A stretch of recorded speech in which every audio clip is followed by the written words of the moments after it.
I have no more than 2 or 3 weeks to obtain the necessary gold. I have to ride my previous streak hard to the very end, and hope it's enough if this is the place. Right now I don't have time for hunting and pecking. Shawn Pomrenke gambled everything on a rusting dredge out on the harsh Bering Sea. The cost of bringing the forgotten beast back to life was close to $1 million. There was no plan. It was a final attempt. It struck more than gold on its debut night. This is the tale of how a $800,000 wager on a piece of trash revealed the exorbitant cost of maintaining dominance. The resurrection of the $1 million. Let's be honest. On the ropes was Shawn Pomrenke. He appears to be Mr. Gold, the Bering Sea's unchallenged champion. However, he was drowning in debt behind the scenes. The figures are astounding. The Tom Cod claim, a vast 1,000-acre expanse of prospective seafloor, came first. The payments were due, and the cost to manage that ground was an impressive $1.5 million. The entire situation is destroyed if one is missed. Furthermore, he had negotiated a handshake to purchase his own father's share in the family's inland mining business, an additional burden worth millions of dollars. He wasn't merely digging to make money. To keep his head above water, he was digging. The Christine Rose, his renowned dredge, was a reliable workhorse. However, it was insufficient. He needed to take a big step. He required a monster. The Myrtle Irene was the answer to it. If I'm going to make all these payments, I have to get the Myrtle operating. It wasn't a dredge, it was a joke. On the beach is a rust bucket. For the majority of Nome residents, it was just scrap metal waiting to happen. Where others saw deterioration, Shawn saw opportunity. After striking a deal, he invested $800,000 of his own funds as well as whatever he could borrow to bring this beast back to life. Everything would be defined by this gamble. He would be bankrupt if it didn't work. Rebuilding was a maddening, compulsive endeavor. Patching holes and rotating wrenches wasn't the only thing involved. Shawn used his years of hard-earned skill to completely revamp the machine. The initial design was a complete failure. The excavator operator was essentially digging blind since the wash plant where the gold is extracted was constructed too high. Therefore, they cut it off and lowered the entire thing as their first action. A huge operation on a monster of steel. The master stroke followed.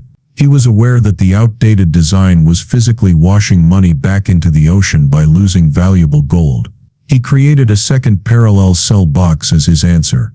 It was a wise decision. A safety net put in to capture every last bit of color.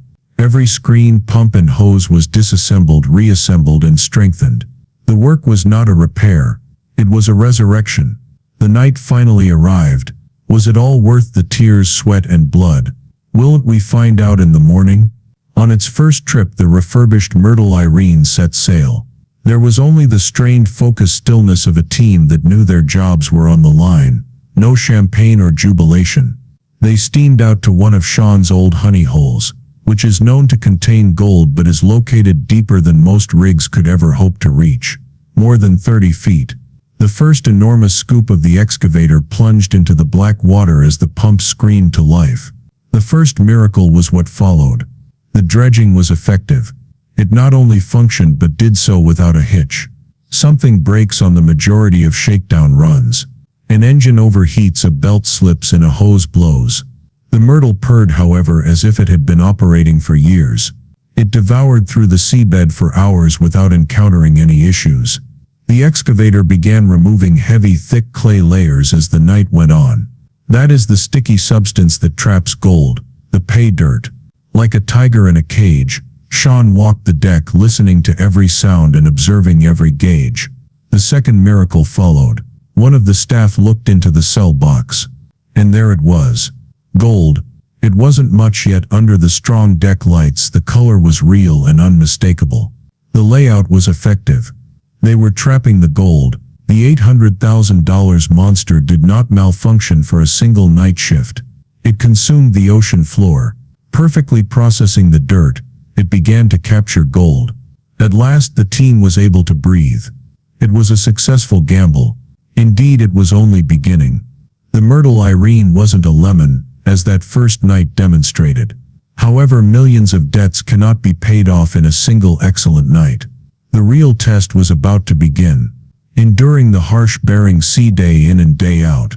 You have to look past the gold and consider the enormous expense of just turning the key in order to comprehend the pressure cooker these miners live in, drowning in debt, buried in gold.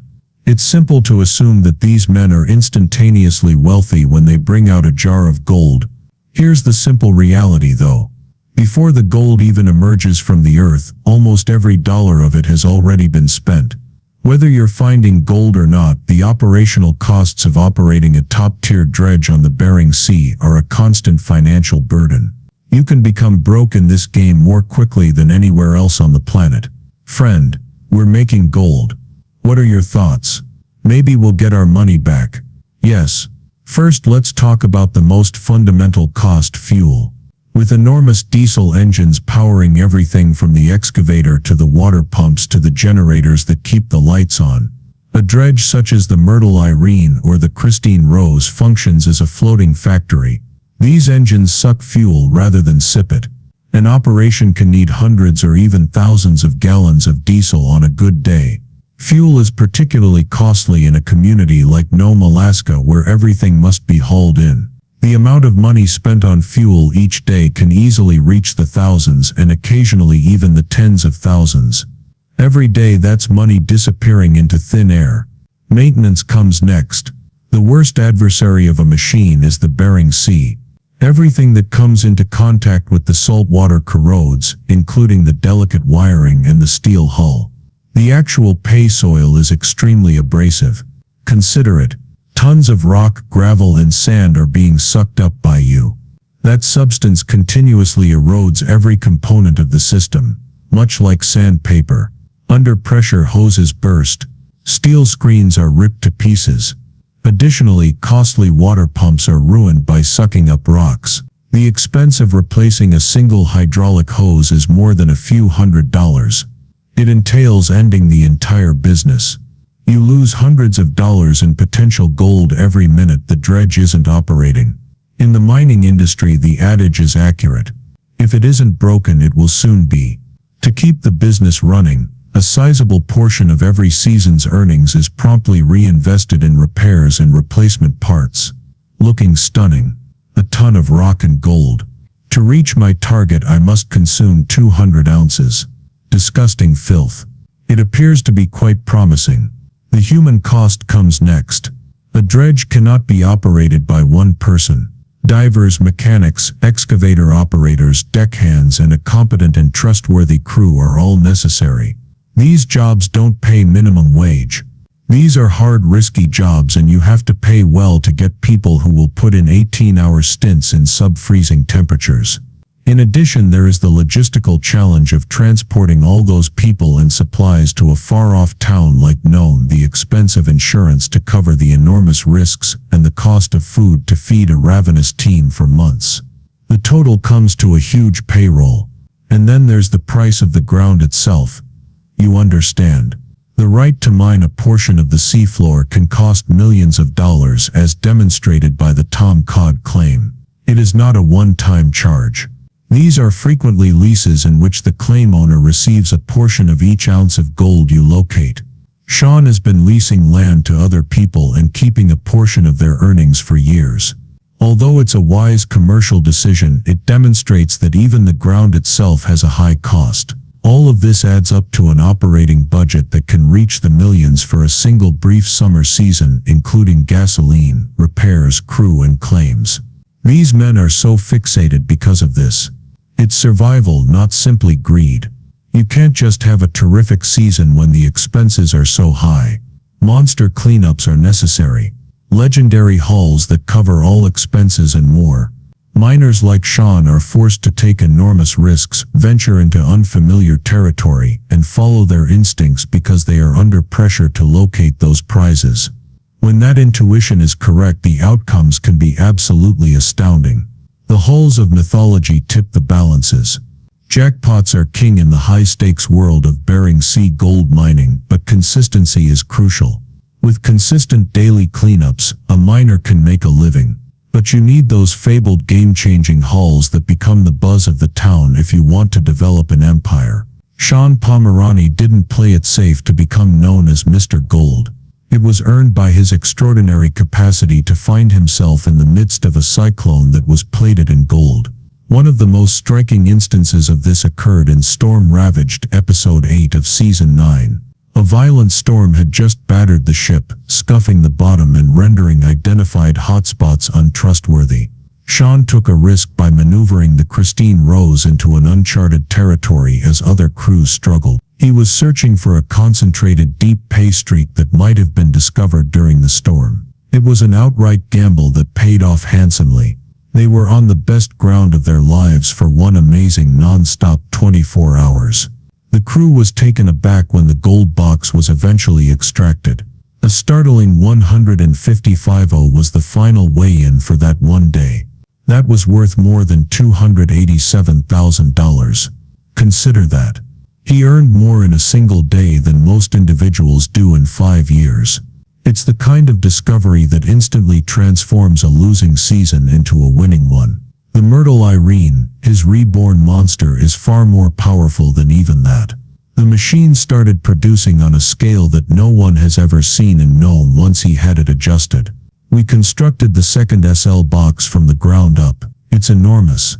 We intend to catch a lot more gold in this way. The Myrtle provided a hull that cemented its legendary position in one of the most memorable cleanups in the show's history. They conducted a cleanup after a successful run on a fertile area of the Tom Cod claim, yielding 276 ounces of gold. More than 17 pounds of the yellow substance, valued at over $500,000. It was a huge sign for the $800,000 bet, demonstrating that the new design was a game-changer rather than merely a functional one. There's more to these enormous hulls than chance. Decades of experience have led to them. Shawn's talent to read the ocean floor is nearly mystical. He can tell where the heaviest gold has been deposited over thousands of years by currents in ancient riverbeds. In order to identify the most likely sites, he uses drill logs and historical data in conjunction with his keen research and intuition. Shawn is doing geological surgery while other miners are just sucking gravel at random. The enormous cleanups are his prize, the moments that make the enormous dangers and operating expenses worthwhile. They are the paychecks that support the entire empire, settle the multi-million-dollar bills, and solidify his position as Nome's unchallenged ruler. You have a target on your back, of course, when you are the king. Making enemies, pushing boundaries, and perhaps getting into trouble with the authorities are all part of being dominant in a high-stakes game like gold mining. The longer the shadow cast, the greater the success. Mr. Gold isn't all ceremonial handshakes and extensive cleanups since he is Chihuahua. Everyone wants to take what you have or try to bring you down while you're in the lead. Shawn Pomrenke's tenure as King of Nome has been characterized by contentious commercial dealings, legal issues, and acrimonious rivalries, all of which contribute to a more nuanced portrait of the man. Finding gold isn't the only goal here. It's about the struggles you must endure to maintain it. The protracted bitter struggle between Pomrenke and the Kelly family has been the most notorious dispute in Bering Sea Gold's history. Actually, this drama wasn't staged for the cameras. A real knockdown drag-out feud ensued. Claim jumping, or at least the accusation of it, was at the center of the dispute. The Reaper, the Kelly family's dredge, was frequently positioned directly on the edge of Shawn's mining cuts on the Tom Cod claim. This was especially true of the combative Chris Kelly. Although it was technically permitted by the lease, it was a grave violation of mining protocol. The Kellys were jumping in to take advantage of Shawn's effort and money spent identifying the hotspots. Seasons passed before the strain finally erupted at Nome Harbor. Before they both ended up grappling in the frigid water, a yelling match between Shawn and Chris Kelly turned into a full-fledged physical altercation in which Shawn traded blows with Chris's brother Andy. Fans were split at the event, which led to the police being summoned, and it revealed the untamed, primal essence of the Nome tournament. What happened to Shawn? In addition to his on-screen conflicts, Shawn has had a number of significant legal issues in the real world. He has had several run-ins with the law for driving under the influence, just like many people who lead high-stakes, high-stress lives. These were not small-scale traffic violations. These were grave accusations that might result in jail time and large fines. The tremendous strain that comes with his position is made clear by these off-screen issues. It is obvious that the never-ending race against the clock, handling multi-million-dollar debts, and supervising large workers all cause stress. And occasionally that pressure manifests itself in harmful ways. Then there is his economic empire itself, which is problematic. Shawn is a landlord in addition to being a miner. He has the authority to lease portions of the enormous Tom Cod claim, one of the finest tracts of land accessible to his rivals. He receives a large portion of each ounce of gold they discover in return. It's fantastic from a business standpoint. Even when his own dredges are parked, he still makes money. However, it portrays him to his adversaries as a cruel tyrant who demands tribute from all other members of the realm. His combined status as a fierce rival and landlord makes for a complex and frequently stressful dynamic on the water, which stokes animosity and solidifies his reputation as a cunning and occasionally ruthless businessman. For many years, Shawn's ultimate goal was to construct a giant dredge, a specially designed craft so big and strong that it would dwarf all other dredges and gnomes. He and his father formed a new business named Pomrenke Mining LLC in order to realize this objective through a complicated cooperation with a group of investors from Texas. At first glance, the agreement appeared straightforward. The investors would spend in millions of dollars to finance the building, while the Pomrenkes would give their valuable assets and skills. But what followed was a nightmare for the company. Insider reports and court filings claim that the relationship turned into a hostile takeover. Shawn and his father were lawfully removed from their own firm when the investors, led by a man named John Byer, allegedly corrupted the new company's board of directors. Then the last startling maneuver. Chapter 7 bankruptcy was filed by the new management. The bit that will make your head spin is right here. With more than $3 million in assets and less than $400,000 in liabilities, the company was apparently solvent at the time of the bankruptcy filing. Why then would a sound business be compelled to go out of business? It looked like a spectacular business coup. Due to the transfer, the Pomrenkes were forced to look at their assets, including the flagship Christine Rose, which was involved in a legal dispute. Shawn learned a hard lesson. The realm of high finance was a new kind of ocean with predators he never anticipated, even though he was the undeniable king of the Nome coastline. This was more than just a botched business transaction. Everything he and his father had ever created was in danger of being destroyed by this utter betrayal. The massive dredge disaster had disastrous human and financial repercussions.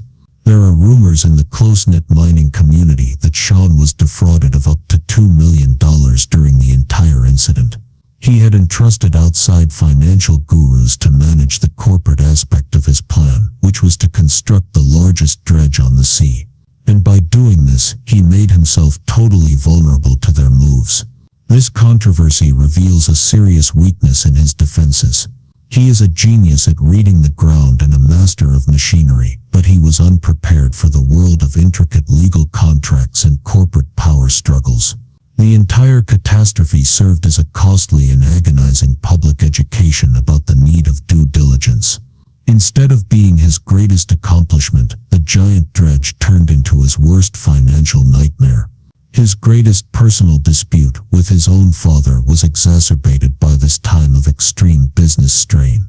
Their already tense relationship was further worsened by the stress of the bankruptcy and the subsequent finger-pointing. The handshake agreement for Shawn to purchase the family's inland mine resulted in a sour argument. The straightforward family pact turned into another battlefield with millions at stake and their mutual confidence destroyed by the investor scandal. Of all the scandals, this one is arguably the most devastating. A battle with your own father and mentor is a distinct kind of wound, even though fights with rivals like the Kellys are normal in a competitive setting. It demonstrates how Shawn's unrelenting desire cost him not only money, but also the relationships he had to give up in the process. He paid more than just money and risked everything to maintain his position at the top. The true question though is this: was it worthwhile? Tell us. Remember to like and subscribe as well.